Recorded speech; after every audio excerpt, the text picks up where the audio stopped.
Eventually.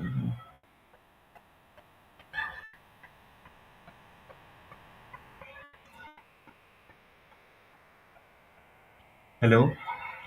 So I think broadcasts have been started. Let me just check once. Uh, into my channel.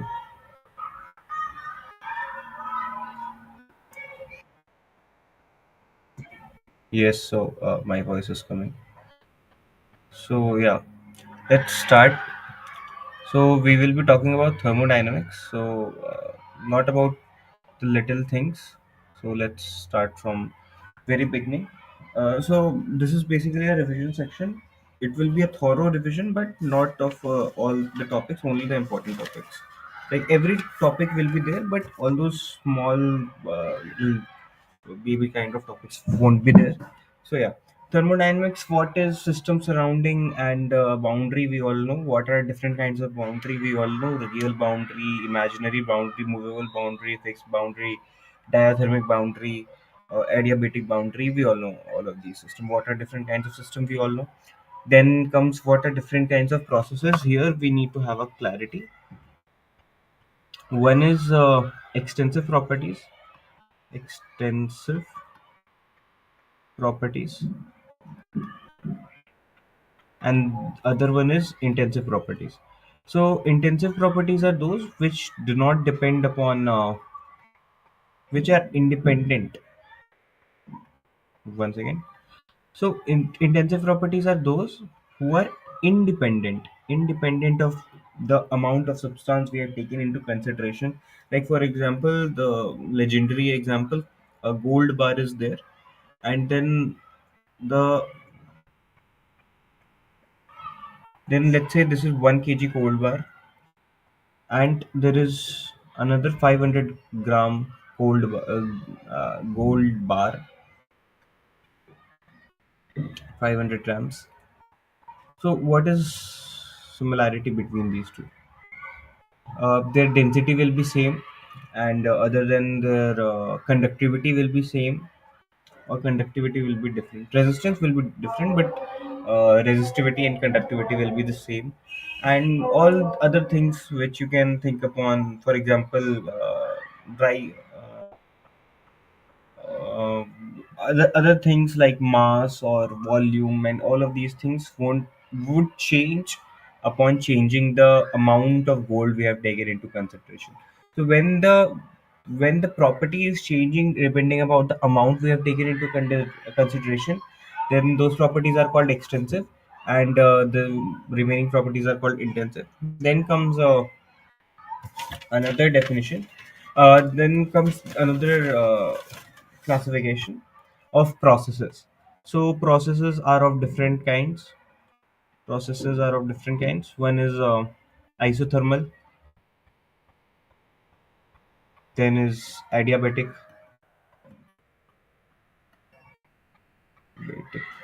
then is isoporic,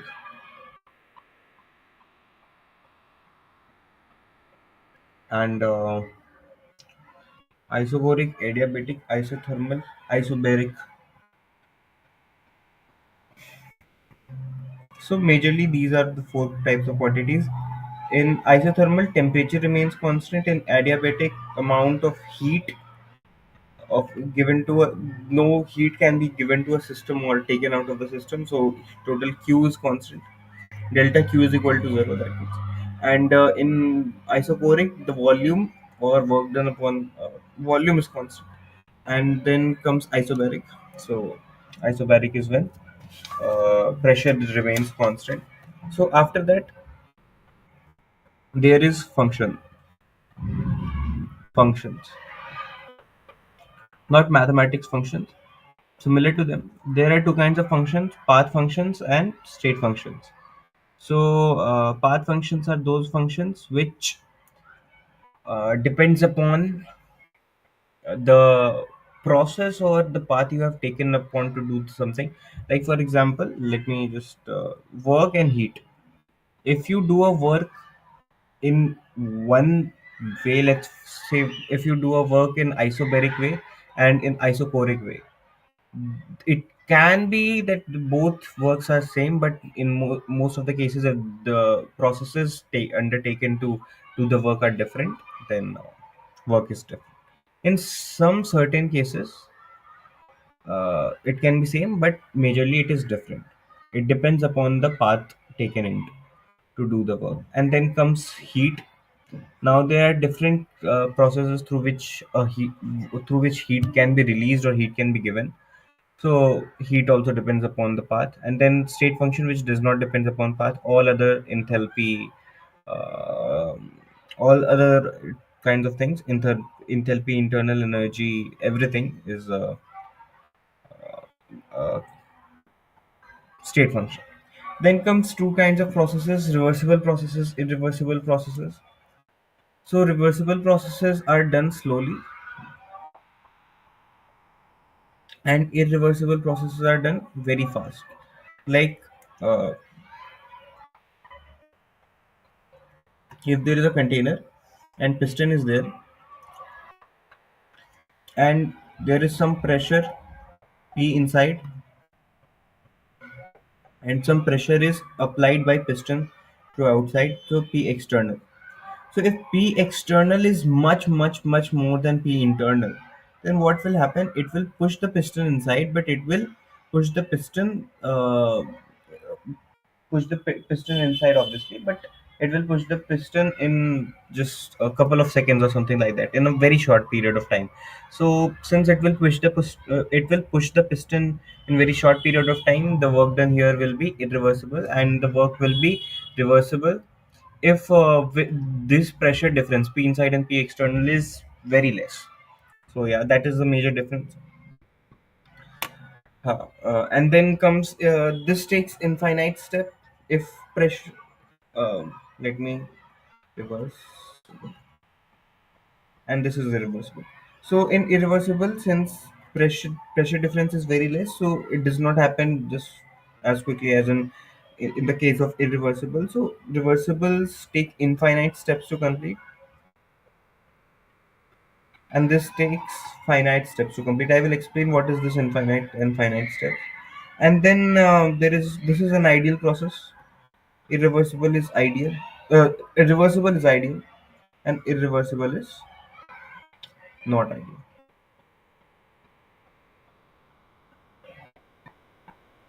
And then it is non-ideal. That means it is real. Sorry, my bad. And then comes integration can be used for calculation of reversible, and integration cannot be used. Integration cannot be used. So yeah, then mechanical work in any system. Let's say, according to physics, mechanical work can be explained through force into displacement. So let's say we have taken into account a container.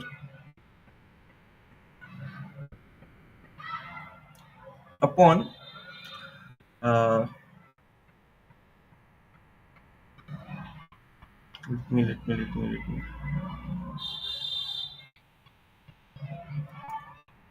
So this is a container and this is a piston. So we have to do work on this. So initially it is at some height s, and it changes to height s dash. The change will be delta s, sorry. The change in the height will be delta s. So we can further write it. The work done in this case will be F dot delta S. Now F dot delta S, further it can be simplified as if I multiply the whole by area of the base of the container. So area multiplied and divided. So force upon area will give us pressure, and this change in height into change in the base. This will give us change in volume. So it will give us dV. So pressure into dV is the work done formula in physics. And now some sign conventions has to have to be made according to the system we have taken into consideration. Like for example, if the gaseous particle inside this our system for us, then what the case is, since the gaseous particle inside our system for us, then if compression has happened, then delta V will be negative, and the work done by the particles should be, let me just think about it.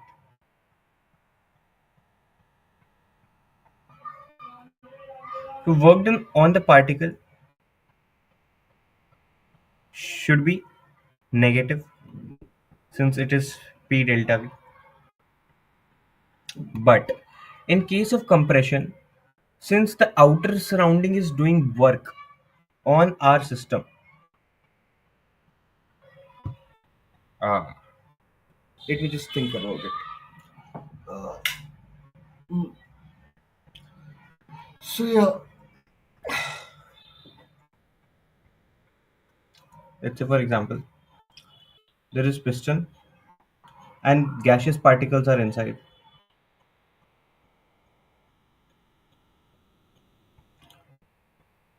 Now, if compression is happening,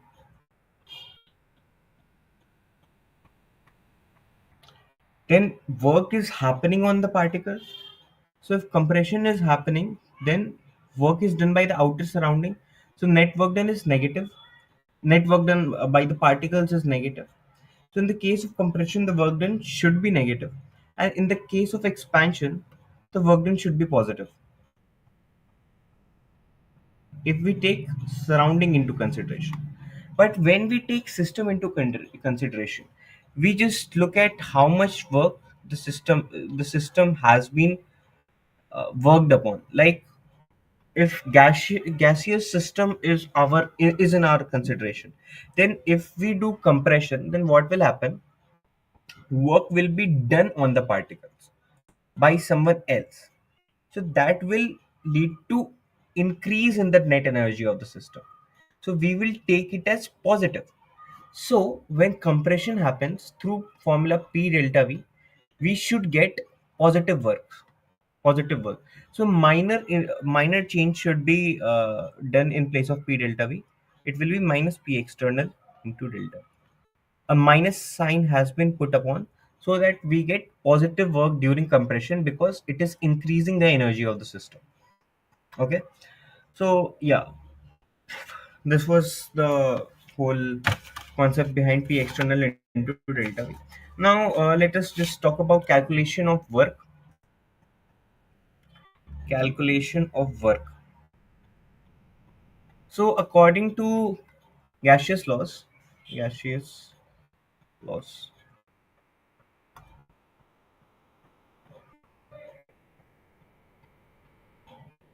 if we have pressure here and we have volume here. Now, if a work is done in ideal case, in reversible case,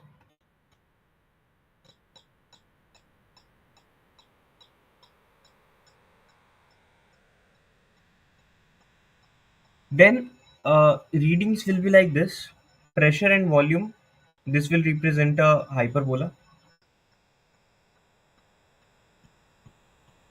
Hyperbole. Bola. Okay, so since one hyperbola is there, so PV is equal to constant का graph है. PV is equal to K. So since PV is equal to constant, we will yield a graph like this, and the in this area inside is the work done. So is since the initial volume is more PIVI and PFVF, here we get for compression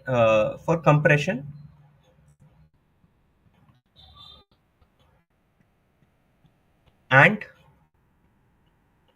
iso thermal. work. For compression and isothermal work, we get this as work, this area under the curve as work. And for let us discuss about compression and uh, let us discuss about there is no space left here. So yeah, let us discuss about compression and isothermal. So let us expansion and isothermal. So the work done will be same, only this will be the work done. Assume these graphs to be equally height and hyperbola has the same equation. PFVF will be this and PIVI will be this. So in magnitude they have no difference. Now let us talk about compression and irreversible work. So for compression and irreversible work,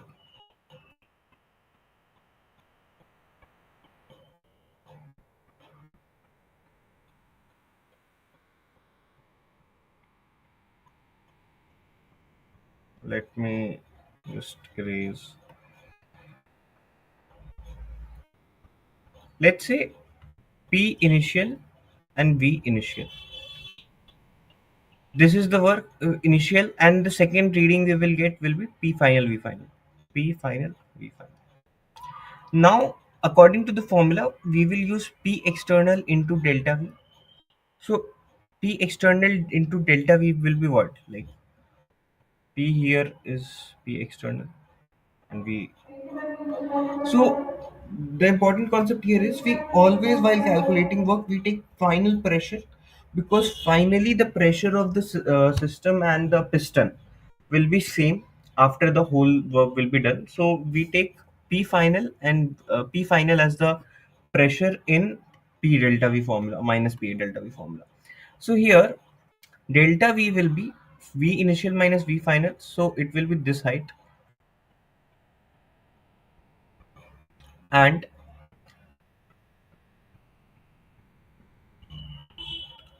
uh, no, V initial, sorry, V final minus V initial would be the, sorry. Delta V will be basically V final minus V initial, yes. So this will be the height, and P final, this will be P, pressure. So it will yield us a graph like this and area like this. Yes. So definitely this area is much lesser than this. So in case of compression, work done irreversibly is more than work done reversibly.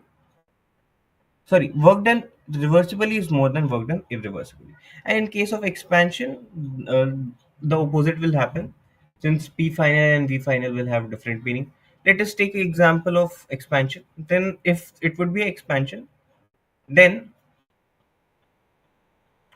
P final would be this one and P initial would be this one. So P final, this will be the height, this would be the height, and P final minus P initial, this would be the uh, sorry, this would be the,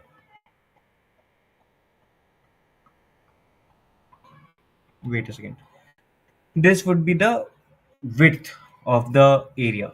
So it will give us the area of, it will give us the this area. So this area is definitely more than the area that would have, that we have yield here in case of reversible.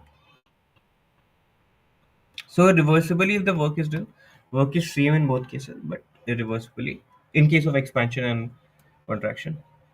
So yeah, now let me tell you the meaning of what was single step. Here, since the process is done in single step, like P initial, V initial, P final, V final, we got area like this.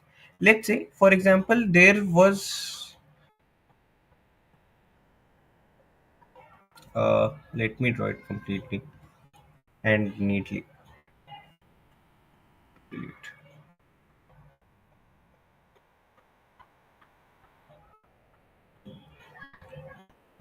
Now, yes, let's say if graph was like this, PIVI, PFVF, PFVF. If the graph was like this,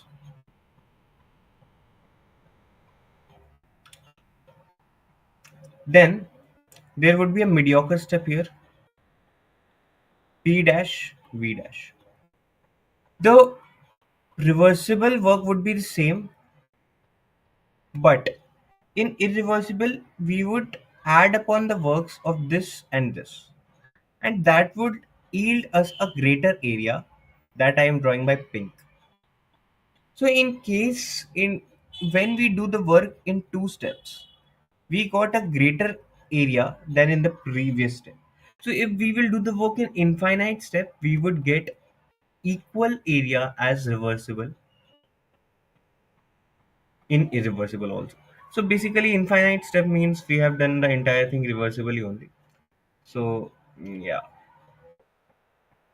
Now let me huh. So we have completed the whole concept of work. Now let us just derive some formulae.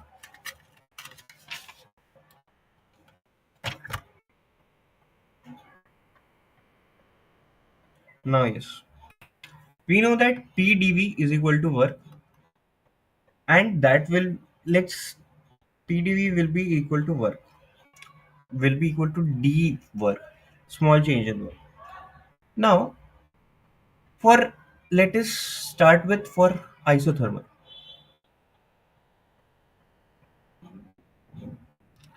If the process is isothermal, pressure can be read, and gases are always ideal. So not in real life, but in question in JE questions, they are always ideal.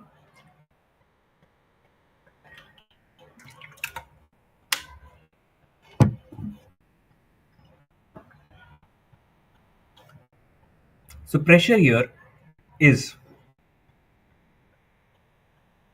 uh, P is equal to nRT upon V, nRT upon V. So dW is equal to P. Uh, my mistake. nRT upon V into dV. Now, if we will integrate both sides, we will get net work done, that is equal to nRT, since isothermal T is constant, and this will integration of 1 upon V with respect to dV will give us ln V, and applying limits we will get ln V2 by V1, V2 by V1. And in isothermal, P1 V1 is equal to P2 V2. So V2 upon V1 can also be written as V1 by V2, P1 by V2. Now, since we have to take in consideration signs everywhere, so I will add a negative sign everywhere. Yeah. Now, again, let us discuss about another quantitative analysis thing of pressure of thermodynamics. Now, let's say there is a graph like this, and a work is done this way, and a work is done this way, and a work is done this way. All the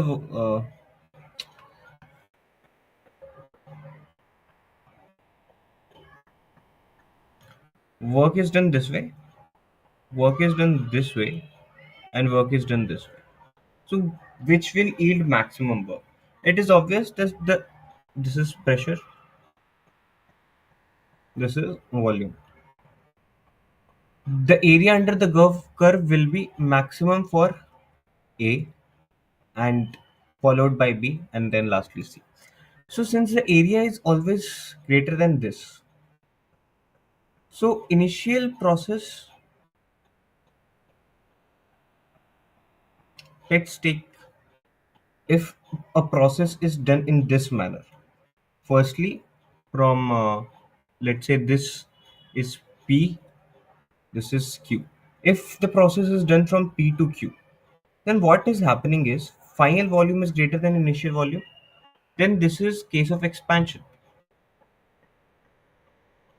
and this is the case of compression.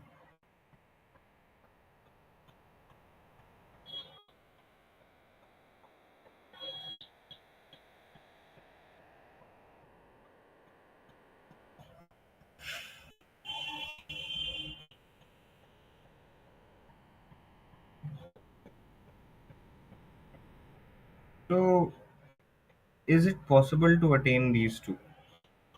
Let me just think about it once.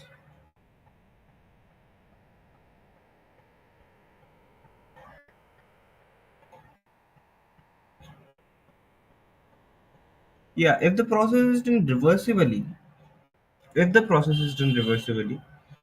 then yielding this graph, I am talking about isothermal case by the way, isothermal. This graph is impossible, and this graph is also impossible because for isothermal, PV is equal to constant. It will always represent a rectangular hyperbola like this.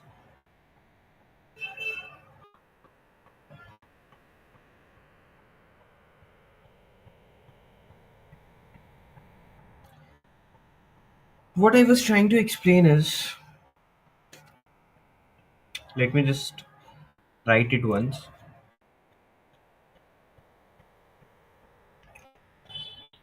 If somehow we do work like this, from here to here, work is isobaric, obviously pressure is constant, that is one.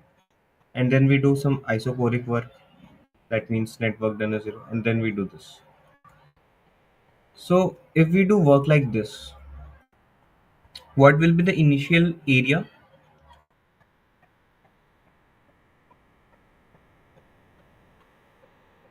So this the area that will come in this graph will be of isobaric work, that will be P into delta V, P external into delta V.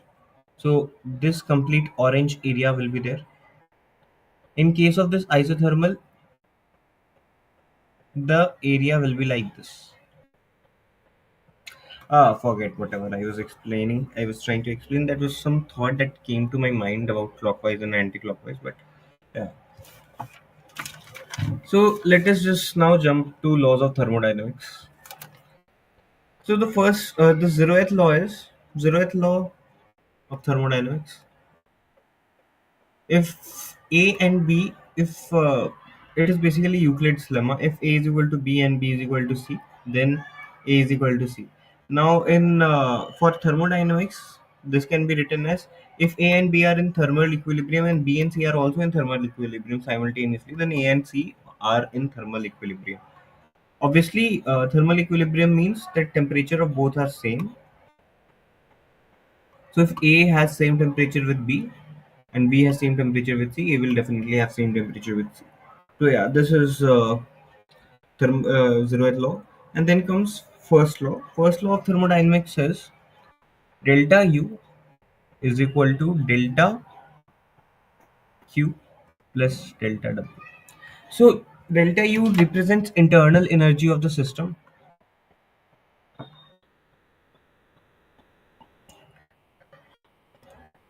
Now, internal energy of system we take into consideration, and since everything we are doing right now in JE syllabus is according to KTG, internal energy uh, is only due to some kinetic energy that is possessed by the system, which can also be said to be as the temperature of the system. And to find del U, we get some formulas: degree of freedom by 2 into nRT. We will see that later. Well, yeah. So delta U is change in the internal energy of system is delta Q plus delta W.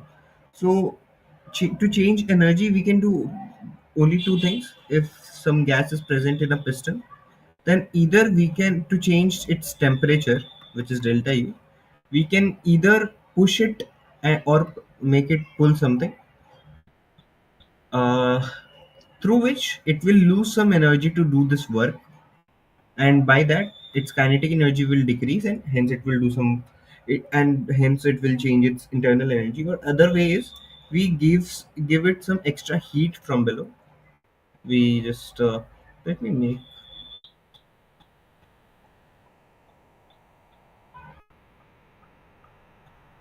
yeah. Now, if we will heat the container from bottom, obviously it's, if it is not adiabatic boundary, then it will increase the temperature of the system, and hence its internal energy will change. So this is basically first law. Now, how to, now let us just talk in detail about all of these. Now, work we have already talked about. Now let us just talk about delta U and delta Q. So delta Q, so for Q, heat can be measured by ms delta T. Now, what is ms delta T? If we have to heat something, then what will, if we will heat 1 kg of something, let's say for example 1 kg of anything, 1 kg of substance A, substance A. Now, upon heating 1 kg of substance A, let's say on applying Q heat, the change in temperature is 1 degree. So for every change in 1 degree, we know that by experimental values, we have to apply same amount of Q. And how do we know that? We will have to put the same number of coal balls underneath the container that will uh, give the exact same amount of energy every time, and that would lead to exact same 1 degree difference of the temperature in this system. Now, since it will increase the temperature always by 1 degree, we make it constant. This Q is called specific heat. Now this Q is not same as this. So since Q has a general meaning also, that is total number of total heat, we give it a special name, S. Since it is specific heat, that is why we call it S. So there is eraser. S is equal to specific.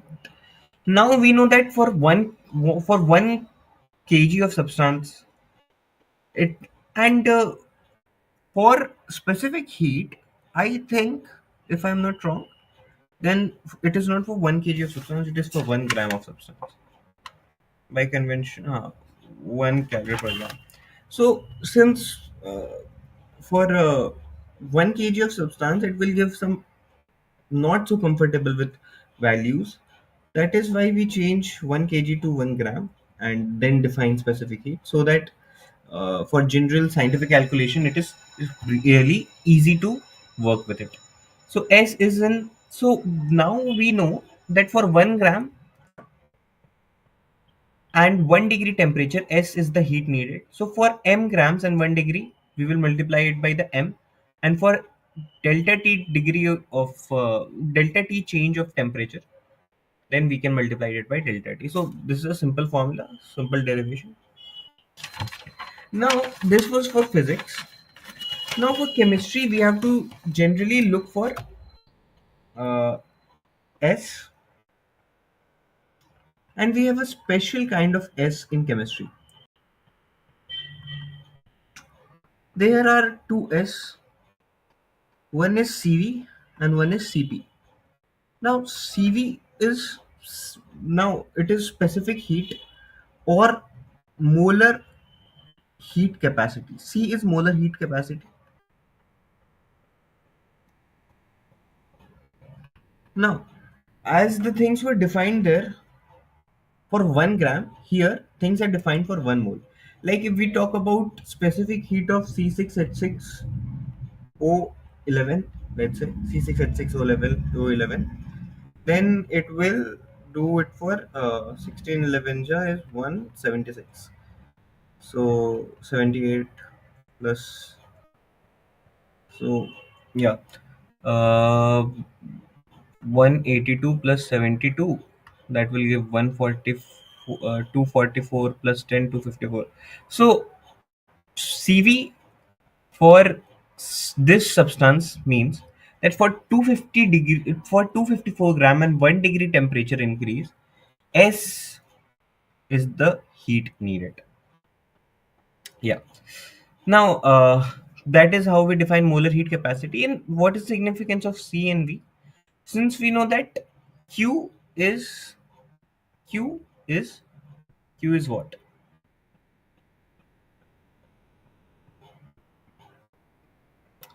Q is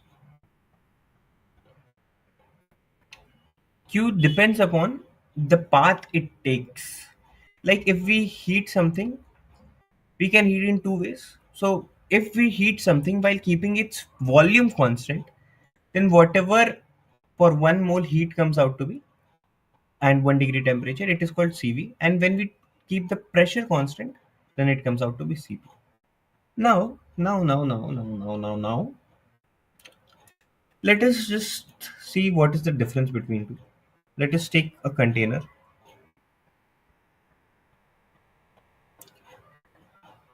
and there is a piston and there are gaseous moles. So if we give it Q amount of heat, by first law of thermodynamics, we know that delta U is equal to Q plus W.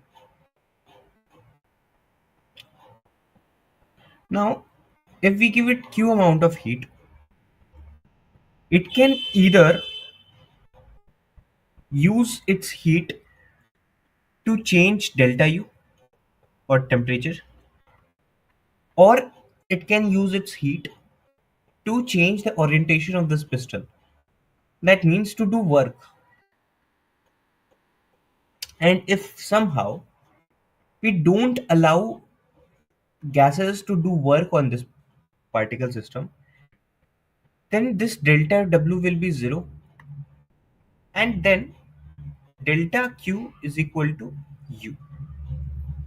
So basically, if we make the process isochoric, then delta Q becomes same as delta U. And if the process is not isochoric, then delta Q is equal to delta U plus W. Now, why I have written plus W? Because you would say that from here delta U is equal to delta Q plus W. We should take into consideration that it will become negative upon going on the other side. Sign conventions we will consider in the question itself. Here I am just saying this: the amount of heat given to this can be dissipated in two forms, delta W and delta U, and this is how we can represent it. Yes. Now,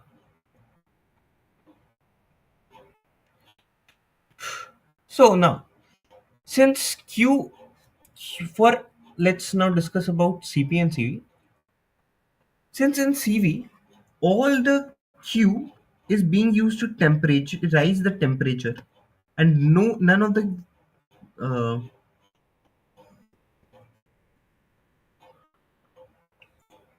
and that means delta for delta U all the heat is being used, and here some amount of heat is also being used for work.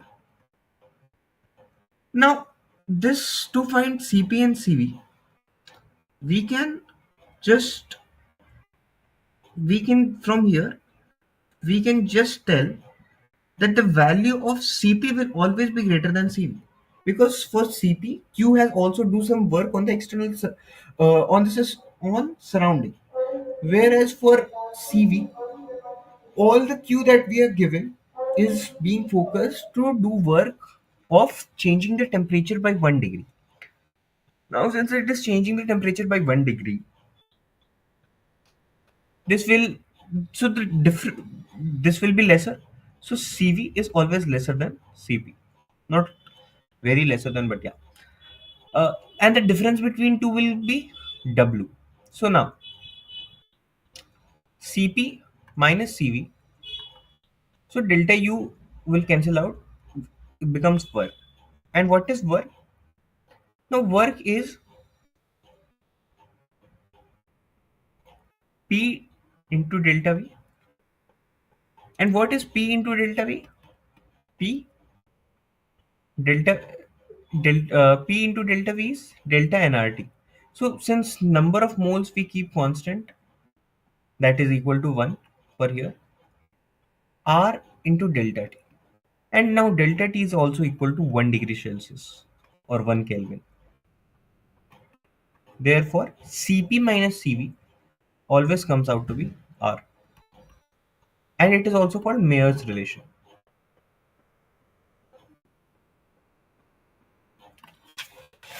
Now, we have to define one more thing, gamma.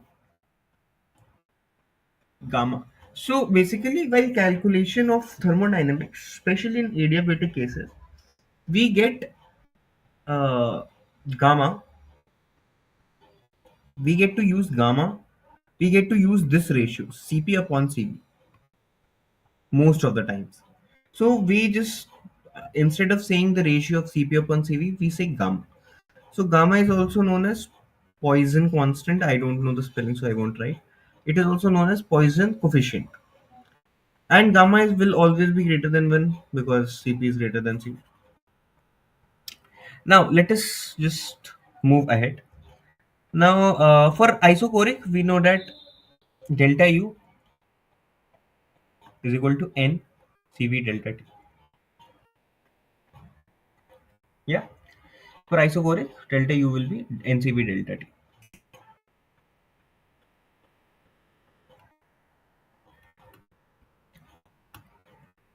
Now let's move ahead. Uh,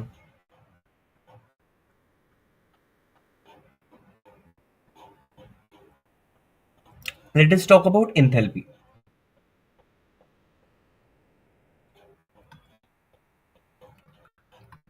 Enthalpy. What is enthalpy? So enthalpy is represented by H. So it is defined as U plus P. So this enthalpy is the total energy of the system. Initial, like if I was the godfather of universe, then to give someone enthalpy, I to give someone energy, I would give it enthalpy. Like I would give it some initial energy and it would do some work, that is PV. Now, how much energy the godfather of this universe had given initially to the system is enthalpy. H is equal to U plus P. Now, this is by definition that H is equal to U plus P. Therefore, small change in H is dH is equal to du plus pdv plus vdp. Now, we tend to, this is the, again I should,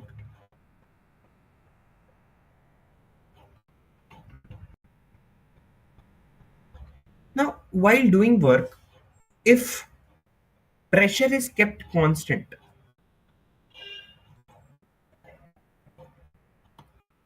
then vdp becomes 0, and in that case dH comes out to be du plus pdv.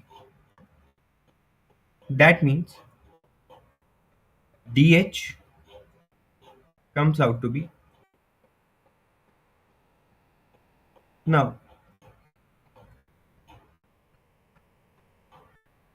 at constant pressure dH is equal to Q. Now, at constant pressure, dH is equal to Q. That means delta H is equal to N Cp delta T. Whoa. Now, this formula is for only isobaric, and a general notation can be delta H is equal to Q plus uh, uh, VdP, V into delta P.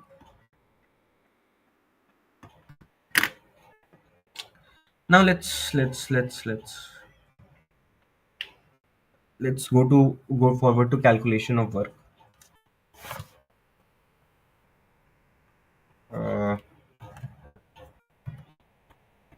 my screen is not work. Okay, that is. Now let's go forward to calculation of work. How do we calculate work? Now for isothermal reversible process, we know that isothermal reversible process, we can calculate work by work is equal to minus nRT ln V2 by V1, or instead of V2 by V1 we can write P1 by P2. We had already seen that. Against vacuum, the work done will be zero. I don't have to tell that, I guess, for division, because against vacuum, if you are expanding something, that means you are not doing any work, because there is nothing to be against off. So yeah. So for isochoric process, work done is zero. For isobaric process, and reversible process, isobaric.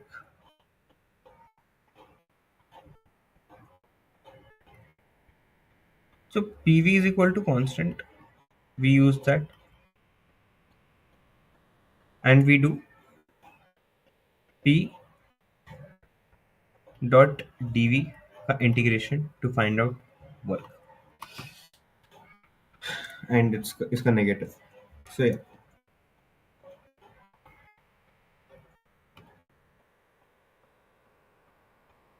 So yeah, yeah. Instead of p, we can write constant k upon p.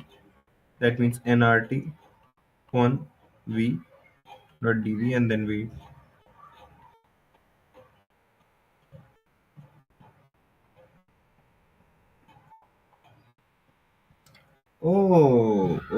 It is isobaric. So yeah, my bad.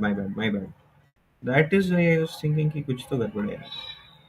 Isobaric process में PV is not constant. It is an isothermal. That is why I thought that same formula would come out from here. So for isobaric process, let's say right, isobaric process, we would do minus P external into delta V is equal to work done, and since P external into delta V here, P, since P is constant, P can be written as nR delta T upon V, or dt upon V, and we can use accordingly. So it highly depends upon the case. So yeah. Adiabatic processes. Yeah. Now let us come to adiabatic process. Uh, Let me take some other color.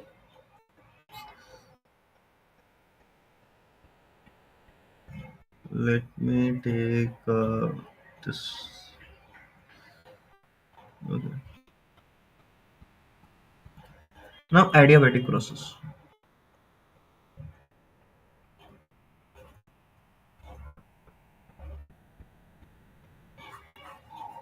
Now adiabatic processes, for we know that W is equal to Q plus,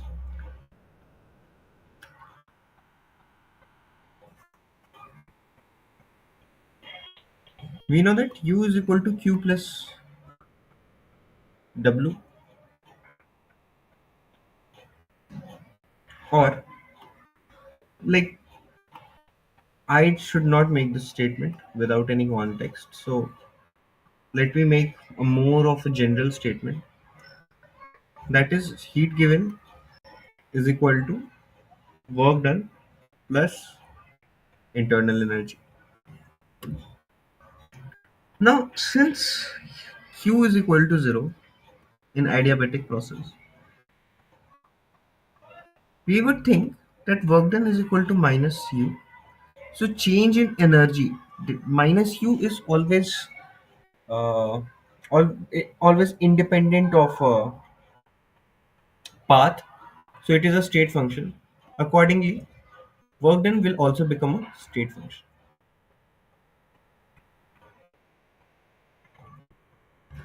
But no, here comes the twist.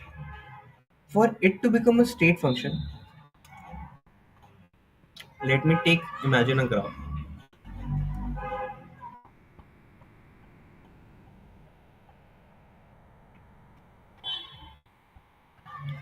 Adiabatic का graph ऐसा ही होता है और isothermal का graph इससे थोड़ा ऊपर होता है. Let me just make a comparison graph for both.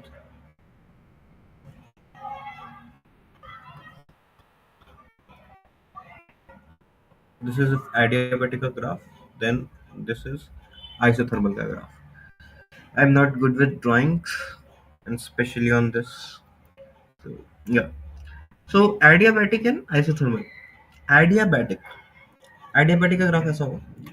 Now if once P1 V1 is P2 is to P2 V2 is achieved, P1 V1 P2 V2. Now according to this statement, if change in energy from P1 V1 to P2 V2 is delta U, then it the work done should, and that delta U corresponds to some value. Then work done in doing that amount of work, delta U. Well, I have made this graph wrong. Let me just correct it.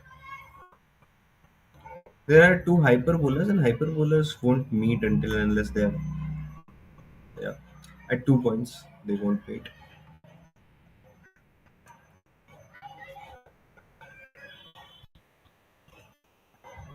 Now, let's say P1 V1.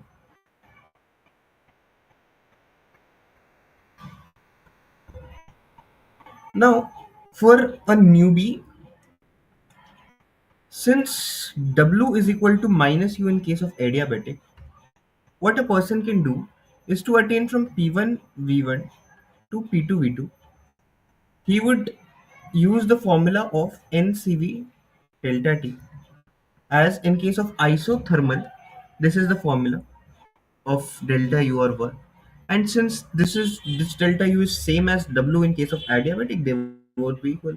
But it is important to note that if P1 V1 and P2 V2 is the change in state in case of isothermal,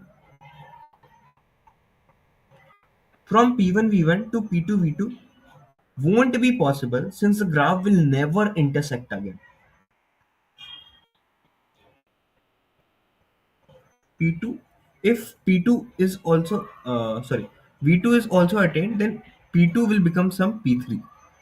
The same states can never be attained in this case.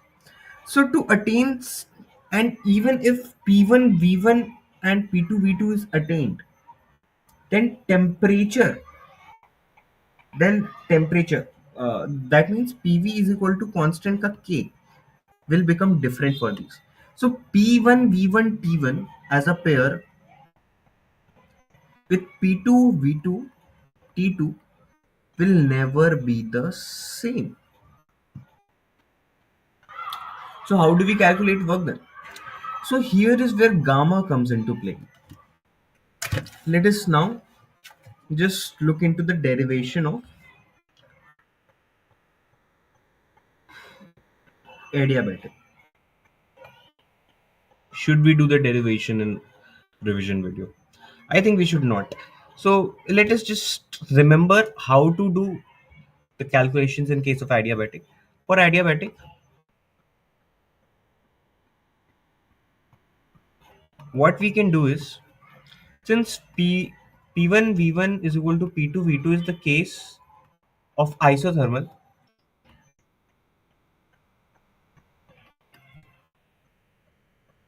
P1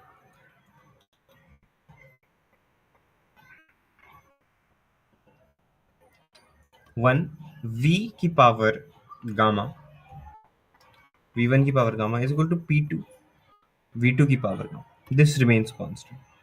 And this relation can further, since V is equal to nRT upon P1, this relation further defines T into V की power gamma minus 1 is equal to T2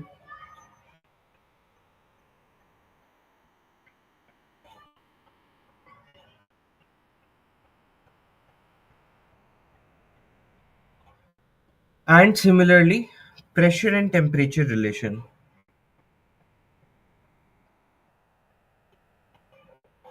constant. So these are three relations we have to keep in mind to do the work, to find out the work in case of adiabat. And there is also a general formula for any polytropic process. P1 V1 minus P2 V2 upon upon what? Delta T was, I guess, the actual formula. Let me just check it once.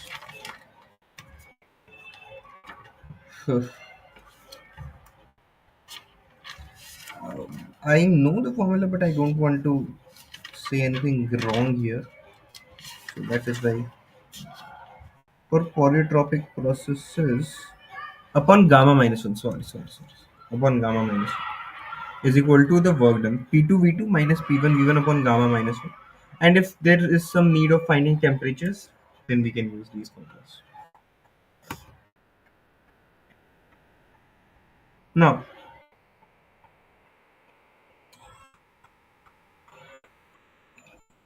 now let us uh, get ahead. Delta U isobaric.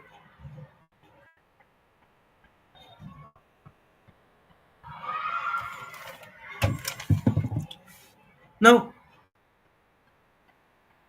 now let us just jump upon if P1 V1 is to P2 V2 is attained in case of adiabatic, then what will be the final temperature? And the final temperature will be equal to V initial by V final whole की power gamma minus 1.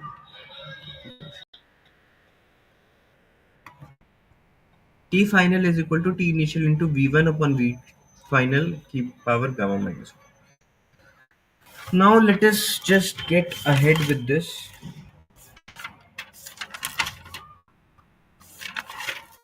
So yeah, I guess this is fine for the first part of thermodynamics. In the next part, we will be starting the thermochemistry part, and let us take a rest for a bit now. Thank you so much.